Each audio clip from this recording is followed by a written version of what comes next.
Isang buy-bust operation sa lalawigan ng Ifugao ang nagresulta sa isang engkwentro matapos umanong manlaban ang mga sospek at nagtangkang tumakas.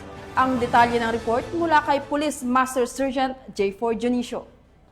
Sa gawang buy-bust operation ng Ifugao PNP na kung saan nagresulta sa pagkasamsam ng mahigit 100,000 pisong halaga ng hinihinalang shabu sa Lagawi, Ifugao nito lamang Marso taong kasalukuyan. Matagumpay ang operasyon dahil sa pagtutulungan ng mga operatiba sa pangunguna ng Provincial Drug Enforcement Unit at Provincial Intelligence Unit ng Ifugao Police Provincial Office, katuwang ang Lagawi Municipal Police Station at PIDEA CAR. Batay sa ulat, nagresulta sa armadong engkwentro ang isinagawang buy-bust operation nang biglang magpaputok ang isang suspek na nagresulta sa pagtama sa ballistic vest ng isang operatiba. Ito'y naging dahilan kung bakit nagpaputok ang mga operatiba pabalik sa mga suspek na nagtangkang tumakas gamit ang kanilang sasakyan. Hinabol ng mga operatiba ang mga ito at matagumpay na naaresto, pero natuklasan na tinamaan ng bala ang isang suspek. Agad namang dinala sa Ifugao General Hospital, ngunit dineklarang dead on arrival ng attending physician. Samantala, ang paghalughog sa sasakyan ng mga suspek ay nagbunga ng pagkasamsam ng 3 heat-sealed transparent plastic sachet na naglalaman ng hinihinalang shabu na may kabuang timbang na mahigit kumulang 15 na gramo na may standard drug price na 102,000